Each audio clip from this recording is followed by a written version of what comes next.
सभी भाई और बहनों को प्रणाम। मैं अखिलेश पांडे, अखिल विश्व गायत्री परिवार, शाखा जोधपुर, राजस्थान। भाइयों और बहनों, आज मुंशी प्रेमचंद्र जी की जयंती है। मुंशी प्रेमचंद्र जी ने कहा है कि जो शिक्षा प्रणाली लड़के लड़कियों को सामाजिक बुराई या अन्याय के खिलाफ लड़ना नहीं सिखाती, उस शिक्षा प्रणाली में जरूर कोई ना कोई बुनियादी खराबी है।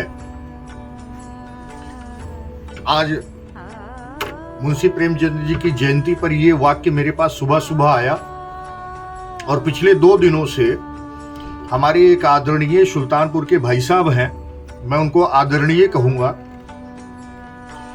क्योंकि परम पूज्य गुरुदेव ने हमें यह सिखाया है कि किसी भी हालात में आप अपने आदर्श और सिद्धांत को मत छोड़िएगा। जो इन दिनों हमारे आदरणीय भाई साहब ये प्रचारित करने में लगे हुए हैं कि अखिलेश पांडे मिशन विरोधी हैं, मैं कुछ सवाल अपने इन आदरणीय भाई साहब से, क्योंकि नाम नहीं लूंगा, ये इनबॉक्स में परिजनों के मैसेज के इनबॉक्स में मैसेज भेज रहे हैं, तो मैं नाम नहीं लेना चाहूंगा इनका, लेकिन हमारे सुल्तानपुर वाले भाई साहब इस बात को अच्छी तरह समझ जाएंगे कि मेरे लिए ही कह रहे हैं। कुछ सवाल मैंने लिखा है जो मैं अपने इन भाई साहब से पूछना चाहूंगा। पहला, मैंने आज तक कभी भी परम पूज्य गुरुदेव के विचारों के प्रति कोई अनास्था प्रकट की है, कोई प्रश्न चिन्ह लगाया है, तो आदरणीय भाई साहब आप हमें मिशन विरोधी कह सकते हैं, और ऐसा कहीं लिखा है या बोला है तो जरूर आप निकाल के लेके आइए। नंबर 1। नंबर 2, हम लोकतांत्रिक व्यवस्था की मांग कर रहे हैं तो हम मिशन विरोधी कैसे हो गए, है ना भाई साहब? आप इस चीज का स्पष्टीकरण जरूर दीजिएगा।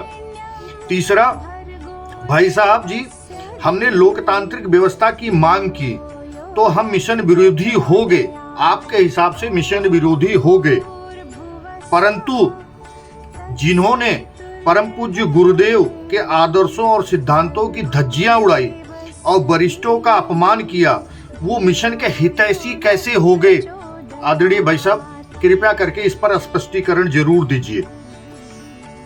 परम पूज्य गुरुदेव कहा करते थे, क्या देवी देवता फायदा नहीं करते? हाँ बेटा, देवी देवता फायदा करते हैं, लेकिन वे देवी देवता सिद्धांत होते हैं, आदर्श होते हैं। तो आदरणीय भाई साहब,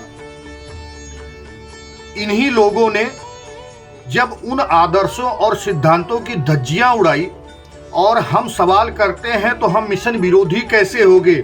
कृपया करके इस पर स्पष्टीकरण दीजिएगा। परिस्थितियां कैसी भी रही हों, प्रतिकूल रही हों या अनुकूल रही हों, लेकिन परम पूज्य गुरुदेव ने कभी भी उदंडता को स्थान नहीं दिया।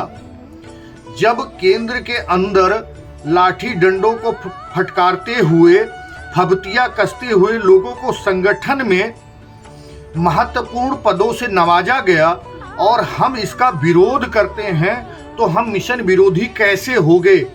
आदरणीय भाई साहब, ये आपसे सीधा सीधा सा सवाल है। परम पूज्य गुरुदेव प्रज्ञा पुराण कथा में कहते हैं, सज्जनता और कर्मठता यह दोनों जब मिलते हैं तो उनका समन्वय पराक्रम कहलाता है।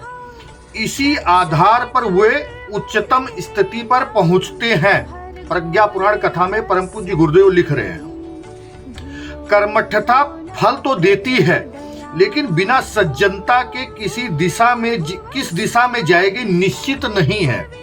कर्मठता फल तो देती है, लेकिन बिना सज्जनता के किस दिशा में जाएगी निश्चित नहीं है। ये जो उदंड लोगों को, जिन्होंने लाठियां फटकारी, जिन्होंने फबतियां कसी, जिन्होंने गाली गलौज करा, इनको जो महत्वपूर्ण पदों पे दे करके आप ये एक परंपरा नहीं बना रहे हो क्या? आने वाले भविष्य में कोई भी घटना घटे तो सीधा लाठी और डंडा उठा के गाली गलौज करने का मार्ग नहीं खोल रहे हो क्या? अगर मैं इसका विरोध करता हूं तो क्या मैं मिशन विरोधी हूं क्या? भाई साहब स्पष्टीकरण दीजिएगा। एकाकी कर्मठता तो राम और रावण, कृष्ण और कंस कुछ भी बना सकती है। अगर एकाकी कर्मठता होगी तो राम और रावण, कृष्ण और कंस कुछ भी बना सकती है। कृपया करके इस पर चिंतन करिएगा। आजकल कर्मठता का कैसा शिक्षण केंद्र में चल रहा है वो किसी से, आदरणीय भाई साहब, छुपा नहीं है। सोशल मीडिया पर इतिहास बन रहा है और सोशल मीडिया पे सारे लेख और सारे वीडियो भरे पड़े हैं। मैं चाहूंगा कि आप जरूर इस बात का स्पष्टीकरण करिए कि कार्यकारिणी की व्यवस्था पर प्रश्न चिन्ह उठाने वाला आपका छोटा भाई ये अखिलेश पांडे मिशन विरोधी कैसे हो गया। इन्हीं के साथ मैं अपनी बात को समाप्त करता हूं। ओम शांति शांति शांति। मुझे आपके जवाब का इंतजार रहेगा।